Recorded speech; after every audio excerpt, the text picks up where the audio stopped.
I first started singing when I was about 13 years old and then got into actual music production and putting out music around age 15, and I had the benefit of a mother who was already making music and was kind of familiar with the process, and she was singing, and so she was able to guide me and teach me a little bit about the industry and what it was going to kind of take to be a singer, and she even gave me vocal lessons.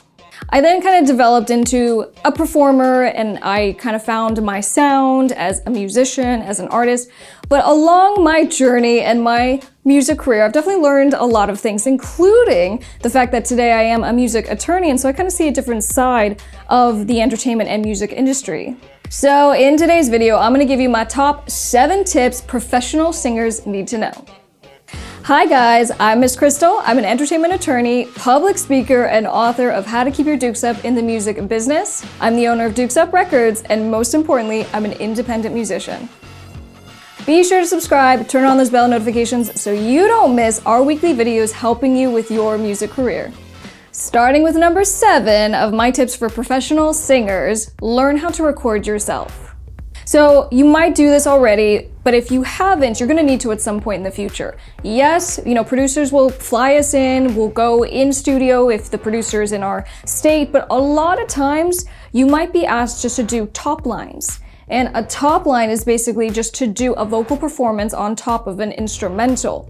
And even before you get to a session, a producer might want to hear kind of what your voice is going to sound like on a track, and so you can send demo vocals. Or take it up a notch. You actually are recording professional vocals from your home studio. Now, the good news is that when it comes to setting up a little space to record yourself, there are all kinds of DIY videos on YouTube that you can watch of how to do this. But, when it comes to where you start, you're gonna be doing kind of rough scratch vocals. And sometimes producers will send you the song and they'll say, here's, and I swear I've had producers send me songs where they're singing the top line. They're not singers, but they'll just say, here's what you need to do. And then you replicate it. So you can kind of show them what it's gonna sound like through a scratch demo vocal. This is another example of something that would be very convenient if you could just do it at home. So start somewhere, because again, this is going to be a very empowering thing that you can do if you take control of your ability to record your own vocals and to do it from the convenience of your own home. Number 6 on my tips for professional singers, learn how to tune your own vocals. Now look, hopefully you're working with a producer who knows how to treat vocals, including tuning them, so if there's maybe a note that isn't quite right, the producer can take care of it, but never rely on someone else to kind of control the quality of your vocal performance, because I've also had it happen where, maybe a producer didn't know how to tune, and so I made an assumption, and maybe I sent some raw vocals with a take, I was like, oh, it wasn't great, and then he didn't make corrections, and that was the final vocal. So had I known just how to tune my own vocals, polish them up, send them off, you just have assurance of how you're going to be represented. And then also, it kind of makes you look at that extra layer of pro to people that you work with, because you know how to tune your own vocals, and they always appreciate that they didn't have to do all the work and that you were able to take care of that step ahead of time. Now, just to clarify, I'm not talking about maybe just getting auto-tune and kind of running your vocals through that. I'm talking about when you actually sit down and you tune through maybe a program like Melodyne, or personally, I use Reason Studios, because they upgraded in recent years, and so now you can actually record into the program, you can edit within the program. So whatever program you decide to work with is actually going to be a process where you are looking at vocal waves and doing graphs and things like that, and it's really not that difficult, so kind of take out the intimidation factor, you can definitely do this. Number 5 on my tips for professional singers, be clear on ownership. Now, in the next tip, I'm going to get into more of the details of kind of how this works and what you need to think about when you have discussions with collaborators and producers that you're working with. But what I'm focusing on more for this tip is in instances that you go and you record in someone else's studio. So the idea is that all of a sudden now you have performed somewhere else and you no longer have control or access to those files. Now, I've had situations come up where maybe I recorded at someone else's studio, and because I just recorded there, they assumed that they had the right to use my performance on anything that they wanted and to release music and to release videos and this and that without kind of discussing it with me. And that obviously can create some problems. And so I think that having a discussion up front about the ownership, but also kind of what you're comfortable with, and maybe just saying, hey, before the music is released, before my voice is used, like make sure you discuss it with me. Maybe we need to actually put something in writing. So to really highlight for this tip, make sure you discuss ownership. Number 4 on my tips for professional singers, get a contract. Now, getting a contract and having a contract with your collaborator, your producer, is going to force you to talk about the essential stuff up front. Because guess what? We typically don't. We don't want to talk about money and compensation and back-end points because it's kind of uncomfortable, right? We're talking about doing something fun like making a song together. But as a singer, you absolutely need to make sure that this is discussed up front, and more specifically, let's say even just with the compensation point.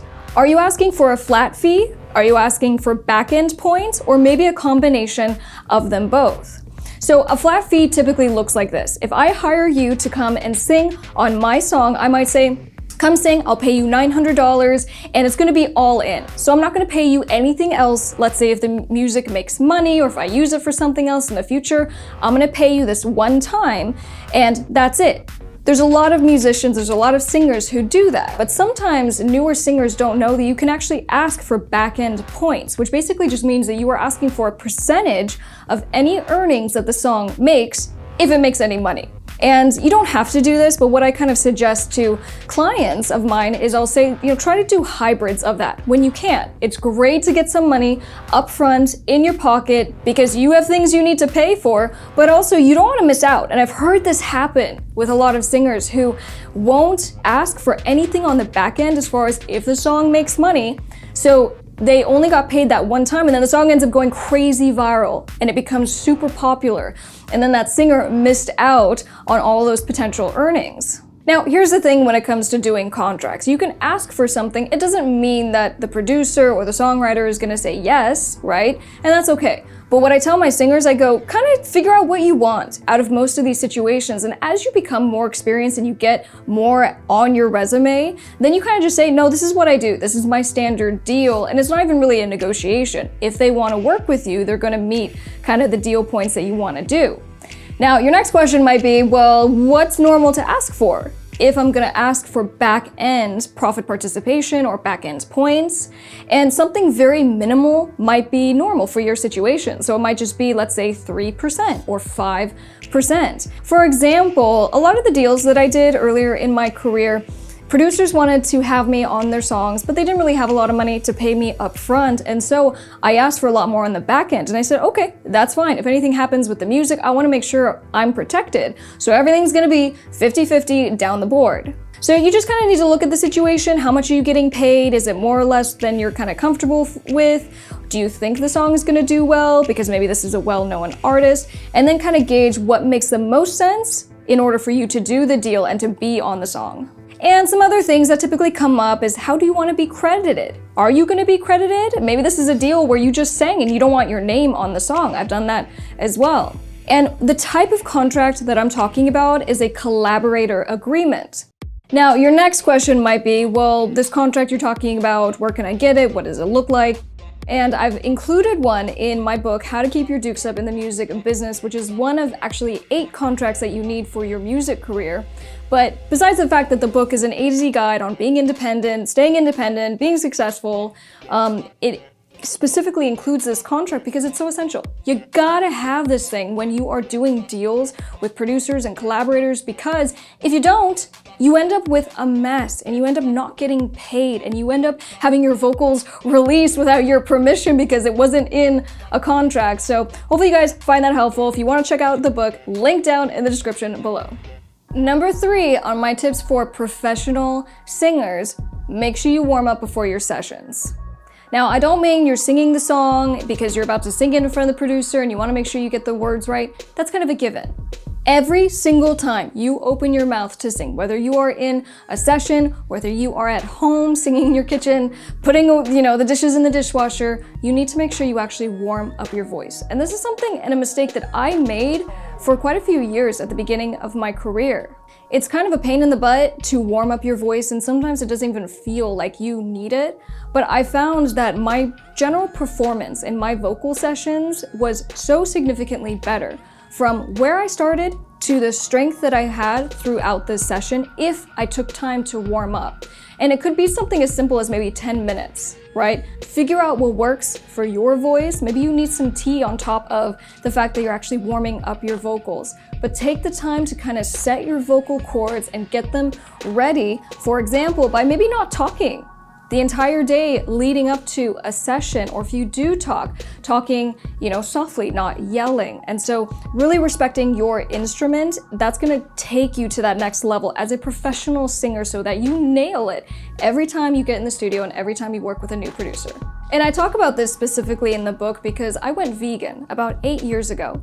And I remember that before I would get into sessions and before I had live performances, I used to have such terrible strain, and I would get nodules on my vocal cords from stress, but specifically because I was having way too much caffeine. I was having dairy, I was having all kinds of foods that obviously in a general sense just don't make you feel fantastic, but it specifically affected my vocal cords. And there's been different instances in my life where I've gone off of caffeine altogether, and I promise if you try different things and just to see how you're feeling, how you sing, you'll see how dramatically this stuff can affect you. Even if the tip that you take away from today is maybe I just won't do the dairy or too much caffeine or that kind of thing on the day that I record, on the day that I perform, that alone is gonna make a big difference. Number 2 on my tips for professional singers, get a vocal coach. When you actually take this step, I think that it's going to be more of a commitment to yourself, that you're going to follow through, that you're going to continue to work to grow. Because as a singer, you always have the opportunity to get better and to be a stronger singer, to do better in your sessions. And sometimes this is kind of like the last thing that we think about, right? Because we're trying to figure out, how do I have my career, and how am I going to record myself and tune my vocals, and we're stressed out about all this stuff. Sometimes the last thing we think about is actually working our voices. So if you haven't thought about it, think about it now. You want to get some kind of vocal coach or a mentor to help you throughout your career. And number 1 on my tips for professional singers, make sure you have a music attorney. Anything that you do in your music career is going to require a contract. Now, the good news is that you can get a template like the collaboration agreement, and you can use this to do the deals because it's kind of the same thing over and over and over. But let's say you knock it out of the park and now a record label is approaching because they want to sign you. Before you do any kind of deal that's going to impact your career, because every single deal impacts your career, make sure you have an attorney that can help you. The attorney is more important than your manager, attorney is more important than your agent, and this is, again, a lesson that I certainly learned with some of the pitfalls that I ran into as a singer before I became really my own attorney. If you're interested in checking out a little bit of what I do, be sure to search Miss Crystal on all music platforms. I'll be sure to link a playlist of my recent music videos at the end of this video. Don't forget to come say hi on social media. I'm definitely the most active on Instagram, and I love meeting you guys. I'm gonna get out of here, but don't forget to subscribe, turn on those bell notifications so you don't miss any videos from your new favorite redhead. I'll see you guys on the next one. I'm Miss Crystal. Bye.